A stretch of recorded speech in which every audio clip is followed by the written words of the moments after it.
আজকে আমাদের ক্লাসের টপিক হচ্ছে renal biochemistry. Renal biochemistry first item. এখানে আমরা যে জিনিসগুলো কভার করব সেটা হচ্ছে GFR, that is glomerular filtration rate, tubular load, tubular maximum, renal threshold, plasma clearance, osmolar clearance, free water clearance, and acidification of urine. These are the things that we have to cover in this item. এর মধ্যে আমাদের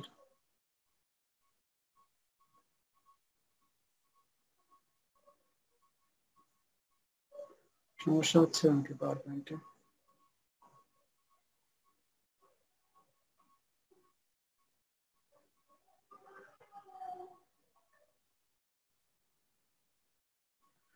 তো আমরা জানি kidneys, there are two kidneys in our body and they are the primary excretory organ of the body. Excretory organ মানে excretory organ বলতে যে organ দিয়ে আমাদের বিভিন্ন ওয়েস্ট প্রোডাক্ট এক্সক্রিট হয়। This is the primary excretory organ of the body, and you know histologically kidneys are composed of two layers. One is cortex and one is medulla. One is cortex and one is medulla.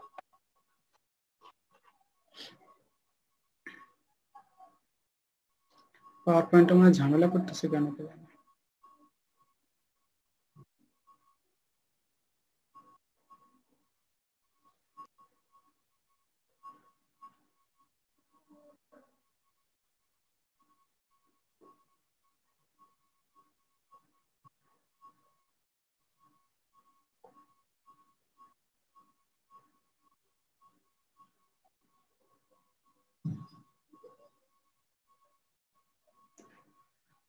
So this is the outer cortex area and this is the medulla. এটা তোমরা অ্যানাটমিতে ফিজিওলজিতে বিস্তারিত পড়বে কোনটা cortex কোনটা medulla সব এখানে আছে আর কি। ছবিও আঁকতে হয়, বায়োকেমিস্ট্রিতে লাগে না, ফিজিওলজিতে বা অ্যানাটমিতে লাগে আর কি। এরপরে যেটা আবার বন্ধ হয়ে গেল। আচ্ছা আমি একটু রিস্টার্ট দিই, হ্যাঁ কম্পিউটারটা, এটা ঝামেলা করতেছে, তোমরা আবার একটু কষ্ট করে ঢোকো।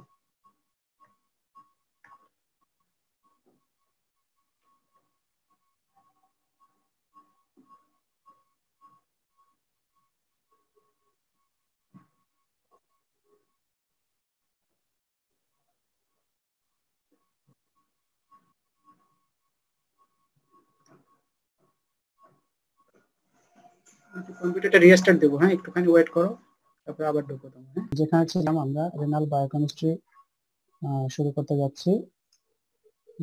তো এখানে আমাদের অবজেক্টিভটা হবে মূলত জিএফআর সম্বন্ধে জানা, গ্লোমেরুলার ফিল্ট্রেশন রেট সম্বন্ধে জানা, এবং গ্লোমেরুলার ফিল্ট্রেশন কিভাবে হয় এবং এই গ্লোমেরুলার ফিল্ট্রেশন কিভাবে মেজার করে আমরা আমাদের ক্লিনিক্যালি আমরা অনেক ইনফরমেশন পেতে পারি জিএফআর থেকে, জিএফআরটা কিভাবে মাপা যায় এবং এভাবে কিভাবে আমরা ক্লিনিক্যালি পেশেন্টের উপকার করতে পারি, সেটাই মূলত আমাদের এই আইটেমের উদ্দেশ্য, জানার উদ্দেশ্য। তোমরা রেনাল ফিজিওলজি অনেক কিছু পড়বে, আমরা অত কিছু ফোকাস করব না বায়োকেমিস্ট্রিতে। আমরা মোটামুটি জিএফআর, কিডনির মূল কাজ হচ্ছে ফিল্ট্রেশন করা, তাই না? মূল কাজ হচ্ছে ফিল্ট্রেশন করা। এই ফিল্ট্রেশনটা কি রেটে হয়, কিভাবে হয় এবং এইটা কিভাবে আমরা ল্যাবরেটরিতে মেজার করে আমরা পেশেন্টের বেনিফিট বা পেশেন্টের কিডনির কন্ডিশন বুঝতে পারি, এটাই মূলত আমাদের টার্গেট। তো যাই হোক, আমরা যখনই আইটেমটা শেষ করব তখন তোমরা এই সম্বন্ধে একটা আইডিয়া পাবে। এখানে আমরা পড়বো এবং প্লাস আমাদের আরেকটা কার্ড আছে ক্লিনিক্যাল বায়োকেমিস্ট্রি, সেখানেও আমাদের একটা আইটেম আছে যে রেনাল সরি তোমার কি আমি বলে এটাকে মানে রেনাল বিভিন্ন জিনিসগুলো মেজারের আইটেমটা রেনাল ফাংশন টেস্ট, রাইট?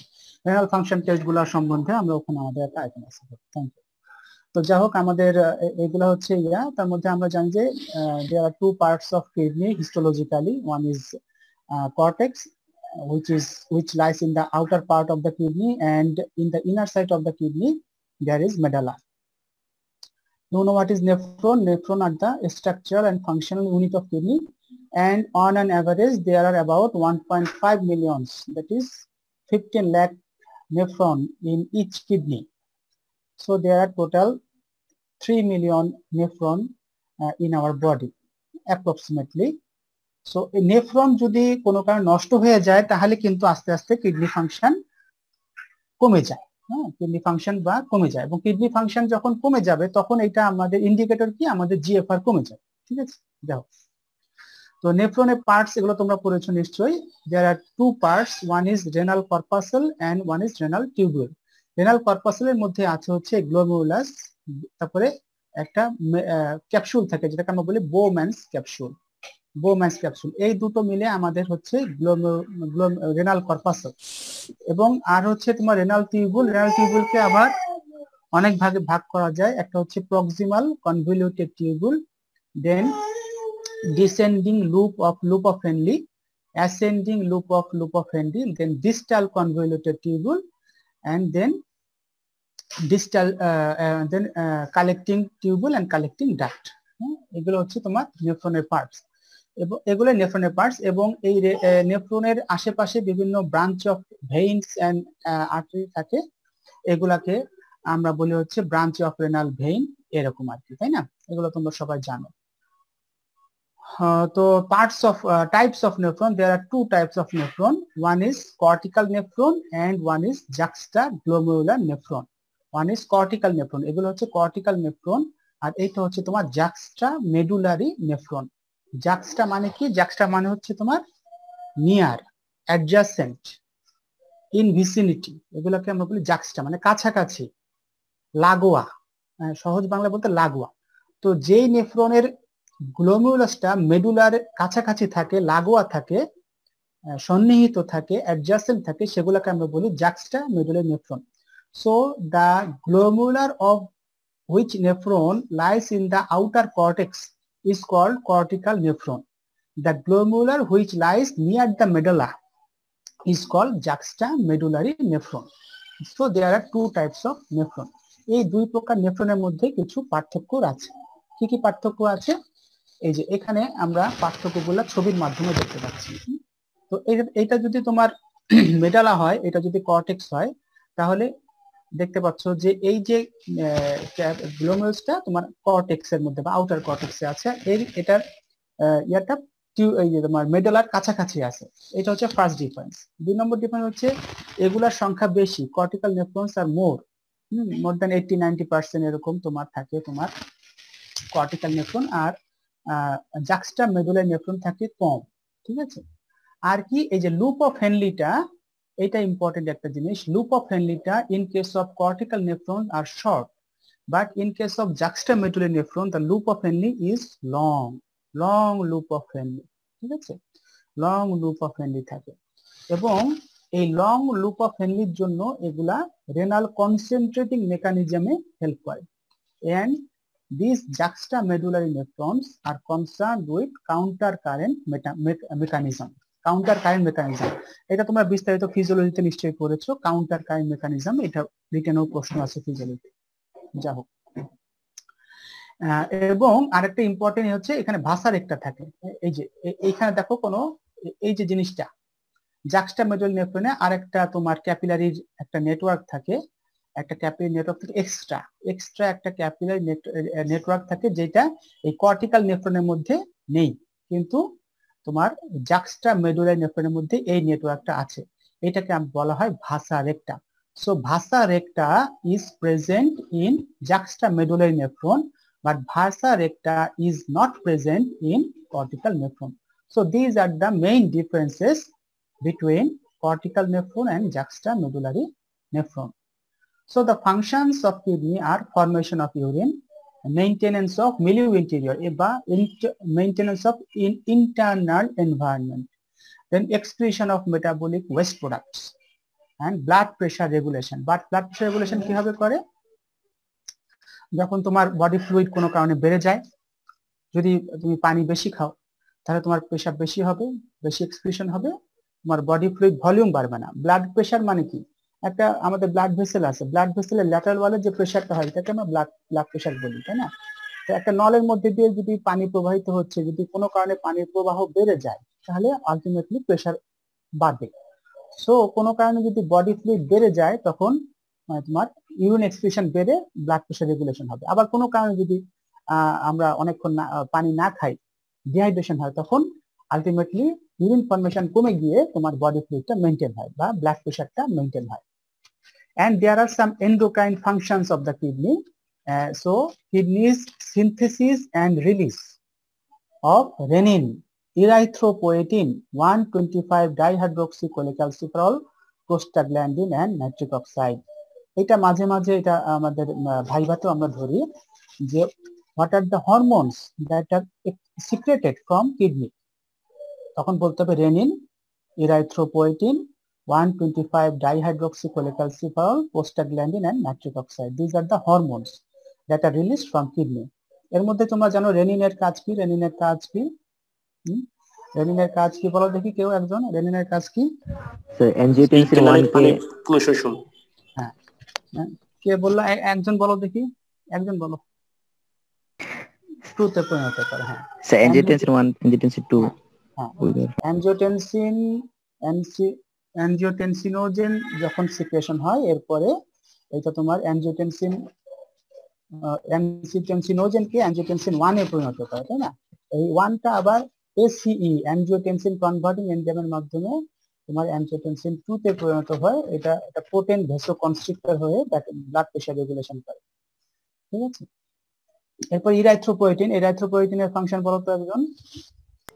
লোহিত রক্তকণিকা উৎপাদনে সাহায্য করে।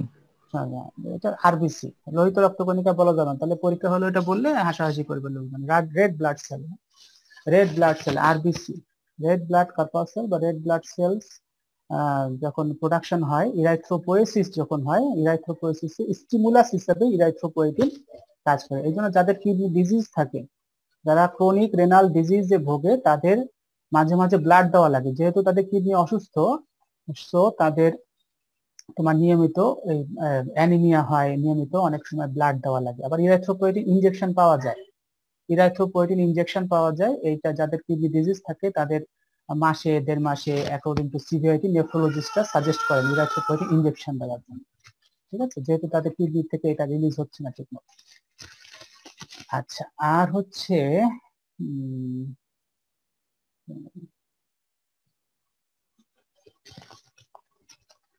আর হচ্ছে 125 ডাইহাইড্রোক্সিকোলেক্যালসিফেরল, যেটা একটা নাম হচ্ছে ভিটামিন ডি। ভিটামিন ডি আর সিনথেসাইজড, এটা ফাইনাল অ্যাক্টিভেশন আমরা ইয়াতে পড়েছি। ফাইনাল অ্যাক্টিভেশন যে হয় সেজন্য এটাকে বলতেছে যে এটা আলটিমেটলি রিলিজ হচ্ছে ফ্রম কিডনি। প্রোস্টাগ্ল্যান্ডিন, এটার নাম করে তোমরা পড়েছো মেটাবলিজম চ্যাপ্টারে, যা হচ্ছে তোমার one of the eicosanoids. And nitric oxide এটা ভেজোডাইলেটর হিসেবে কাজ করে। And there are some metabolic function, আমরা পড়েছি যে গ্লুকোনিওজেনেসিস, ডিঅ্যামাইনেশন, এগুলা কিছু কিছু অংশ, গ্লুকোনিওজেনেসিসের কিছু কিছু অংশ, ডিঅ্যামাইনেশন, এগুলো তোমার কিডনিতে হয়ে থাকে। রেনাল সার্কুলেশন একটু পিকুলারিটি আছে। Renal function, renal circulation, renal আর্টারির মাধ্যমে ব্লাড আসে, আসার পরে এটা আস্তে আস্তে ছোট হইতে থাকে। ইন্টারলোবার arteries, arcuate arteries, interlobular arteries, এরপরে যেটা দিয়ে ব্লাড এন্টার করে কিডনিতে সেটাকে আমরা বলি অ্যাফারেন্ট আর্টেরিওল। এরপরে গ্লোমেরুলার ক্যাপিলারি, ইফারেন্ট আর্টেরিওল, তারপরে পেরিটিউবুলার ক্যাপিলারি, তারপরে এভাবে আবার ব্লাড এখান থেকে বেরিয়ে যায়। So there are two sets of capillary in renal circulation. There are two sets of capillary. যেই ব্লাড সিস্টেম বা ক্যাপিলারি সিস্টেমে দুই সেট ক্যাপিলারি থাকে সেটাকে কি বলে বলো দেখি? যেই blood very good, portal circulation. যেই সার্কুলেশনে দুই সেট অফ ক্যাপিলারি থাকে সেটাকে আমরা বলি portal circulation. So as there are two sets of capillaries, so renal circulation is a portal circulation. So what is renal blood? Sir এই figure গুলা কি লাগবে? না না, ফিগার বোঝার জন্য দিয়েছি, এটা এখানে লাগবে না, তবে অ্যানাটমিতে তো হিস্টোলজিতে লাগতে পারে, সেটা ওখানে স্যাররা বলে দিবেন। আমাদের এখানে জাস্ট বোঝার জন্য আমরা এটা দিয়েছি, এই ফিগার এখানে লাগবে না। ঠিক আছে, আচ্ছা স্যার ভাষার একটা আর পেরিটিউবুলার ক্যাপিলারির মধ্যে কোনো পার্থক্য আছে? হ্যাঁ, পেরিটিউবুলার ক্যাপিলারি সকল নেফ্রনেই থাকে, কিন্তু ভাষার একটা তোমার শুধু জাক্সটা মেডুলারি নেফ্রনের মধ্যেই এইগুলো থাকে আর কি, মানে এক্সট্রা থাকে, যা এগুলো কাউন্টার কারেন্ট মেকানিজম এটা অ্যাক্টিভলি পার্টিসিপেট করে। সবগুলোর মধ্যে ভাসারেক্টা, সকল নেফ্রনের মধ্যে ভাসারেক্টা তো থাকে না, বেশিরভাগ নেফ্রনে থাকে না, কারণ কর্টিক্যাল নেফ্রনে তো আমরা দেখেছি ভাসারেক্টা নাই। আর কর্টিক্যাল নেফ্রন হচ্ছে প্রায় 80 to 90% হচ্ছে কর্টিক্যাল নেফ্রন। তো ভাসারেক্টা হচ্ছে আলাদা জিনিস, আলাদা আরেকটা সেট অফ ক্যাপিলারি। তো যাই হোক, what is renal blood flow? It is the total amount of blood passing through both kidneys per minute. It is about 1200 milliliter per minute. Renal plasma flow, total amount of plasma passing through both kidneys per minute, it is about 650 milliliter per minute, which is 55% of renal blood flow. Renal fraction কি? It is the percentage of cardiac output, মানে heart যে blood pump করছে, এটাকে যেটাকে আমরা বলি cardiac output. এই cardiac আউটপুটে কত পার্সেন্ট ব্লাড রেনাল সিস্টেম দিয়ে যাচ্ছে, এটা নির্ণয় করার উপায় কি? Renal blood flow divide by cardiac output into 100, যেহেতু এটা পার্সেন্টেজে 100, সো এটা আমরা বের করলে 24%। দ্যাট ইজ হার্ট যত ব্লাড পাম্প করে তার 24%, 20 to 25% পাসেস থ্রু কিডনি। ঠিক আছে, এটাকে আমরা বলি রেনাল ফ্র্যাকশন। এই যে ডেফিনিশন গুলো, এগুলো ভাই ধরে। হ্যাঁ, renal blood, what is renal blood flow, what is renal plasma flow, what is renal fraction. And there are some peculiarities of renal blood flow. What are the peculiarities? Number one is portal system. আমরা দেখেছি যে এখানে যে 2 sets of capillary থাকে, so this is a portal system. And high rate of blood flow, সাধারণত একটা organ দিয়ে, যেমন ধরো তোমার লিভারের দিকে কিন্তু এত ব্লাড ফ্লো হয় না, 1200 ml per minute. Tremendous amount of blood is flowing through kidney. This is one of the peculiarities. একটা লিভার দিয়ে, একটা ব্রেনের ভিতরে, একটা স্কিনের ভিতরে কিন্তু এত ব্লাড ফ্লো হয় না, কিন্তু রেনাল সিস্টেমে প্রচুর ব্লাড ফ্লো হয়, high rate of blood flow and high pressure of blood flow.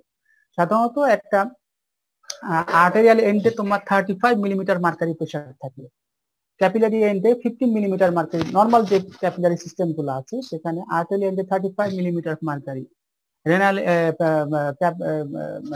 Venous এন্ডে 15 মিলিমিটার মার্কারি প্রেসার থাকে। কিন্তু in case of renal capillaries there is 60 millimeter average, 60 millimeter mercury pressure, high pressure। যেহেতু blood flow বেশি, প্রেসারও বেশি, এবং এই প্রেসারটা দরকার হয় ইফেক্টিভ ফিল্ট্রেশনের জন্য এখানে প্রেসার বেশি দরকার হয়। এন্ড সিলেক্টিভলি ডিস্ট্রিবিউটেড বলতে কি বোঝাচ্ছে? যে বেশিরভাগ blood, most of the blood is passing through the cortex.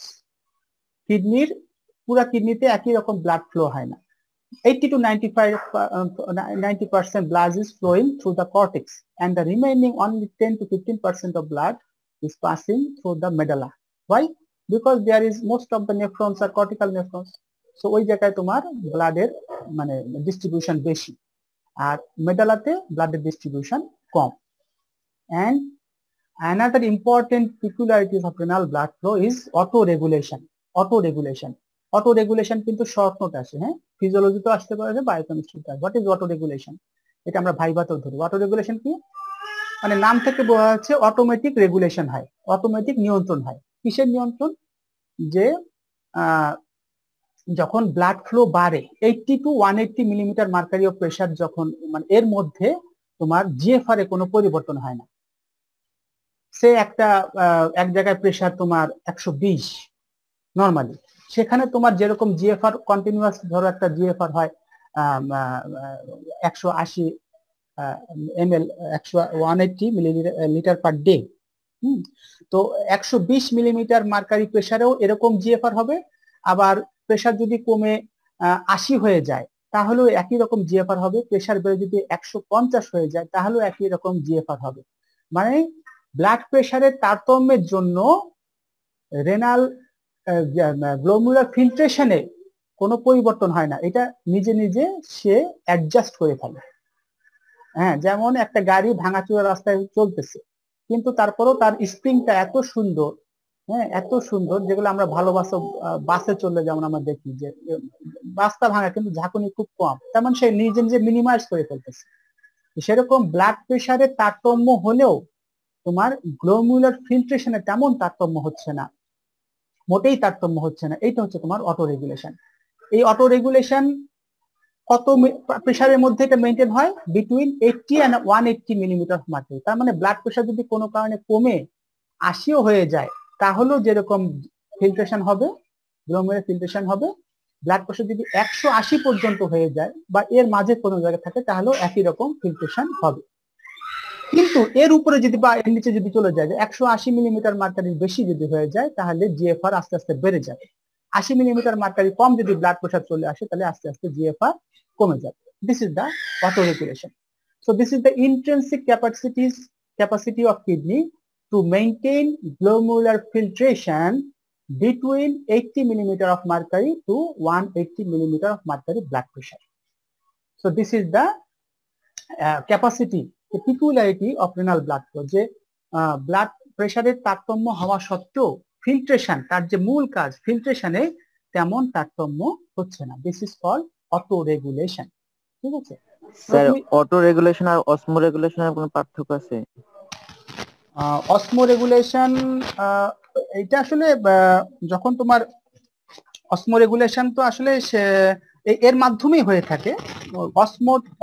অসমো regulation তো তোমার যদি কোনো কারণে বেশি হয়ে যায়, ফ্লুইড বেশি হয়ে যায়, তাহলে অসমোটিক প্রেসার কমে যাবে, কমে গেলে বেড়ে যাবে, এরকম আসলে এটার সাথে রিলেটেড। তো যেটা বলতেছিলাম যে অটো রেগুলেশন, ধরো তুমি সিঁড়ি দিয়ে উঠতেছো, হ্যাঁ, সিঁড়ি দিয়ে 2 তলা 3 তলা 4 তলা 5 তলায় উঠতেছো, তখন কিন্তু তোমার ব্লাড প্রেশারটা বেড়ে যায়। দেখা যাচ্ছে তুমি যখন 5 তলায় উঠতে হাঁপাচ্ছ তখন তোমার ব্লাড প্রেশার যদি একটু মাপে দেখা যায় তোমার ব্লাড প্রেশার 170 মিলিমিটার মাপে। হ্যাঁ, আবার তুমি কিছুক্ষণ 5 মিনিট রেস্ট নিলে তোমার ব্লাড প্রেশার কমে গেল 120 নরমালি চলে আসছে, কিন্তু তোমার দেখা যাচ্ছে তোমার ফিল্ট্রেশনে, গ্লোমেরুলার ফিল্ট্রেশনে চেঞ্জ হচ্ছে না। This is the capacity of kidneys to maintain the blood pressure. This is called auto regulation of kidney. And presence of vasa recta, এটাও সকল ইয়াতে থাকে না, এটাও একটা peculiarity of renal blood flow. So this are the peculiarities of renal blood flow. এটা পরীক্ষায় আসে, what are the peculiarities of renal blood flow. পরীক্ষা ধরলে এরকম যখন বলবা তখন একটা একটা করে জিজ্ঞেস করতে পারে, what do you mean by portal system, তুমি কেন হাই প্রেশার ব্লাড ফ্লো বলতেছো, তখন এগুলো বলে দিতে হবে যে সাধারণত নরমালি কত থাকে আর রেনাল ক্যাপিলারিটি কত থাকে। সিলেক্টিভলি ডিস্ট্রিবিউটেড বলতে কি বুঝো, অটো রেগুলেশন বলতে কি বুঝো, ভাসার একটা কি জিনিস, ভাসার একটার কাজ কি, এগুলো আর কি মোটামুটি রেনাল পিকুলিয়ারিটিস, রেনাল ব্লাড ফ্লো। তো আজকে বেশিক্ষণ ক্লাস নিব না, আজকে অনেকদিন পরে ক্লাস নিচ্ছে, তো আজকে এই পর্যন্ত থাক। আমরা তোমাদের কি কালকে 11টার সময় কোনো ক্লাস আছে? না স্যার, কালকে আর ক্লাস নেই। তাহলে কালকে 11টার সময় আবার বসি, আমরা এখন কন্টিনিউয়াসলি ক্লাস নিয়ে আমরা আস্তে আস্তে। আর তোমরা এটা পড়ে ফেলো, তোমরা ইয়া থেকে তোমরা এটা এবিসি অফ বায়োকেমিস্ট্রির মধ্যে যতটুকু আছে ততটুকু পড়ে ফেলো, তাহলে পরবর্তীতে বুঝতে সুবিধা হবে। ঠিক আছে, পরবর্তীতে বুঝতে সুবিধা হবে। তো ঠিক আছে, ইনশাআল্লাহ কালকে 11টার সময় আমরা আবার বলবো। ঠিক আছে, তোমরা সবাই ভালো থাকো, সুস্থ থাকো। আসসালামু আলাইকুম। স্যার আসসালামু আলাইকুম। আসসালামু আলাইকুম।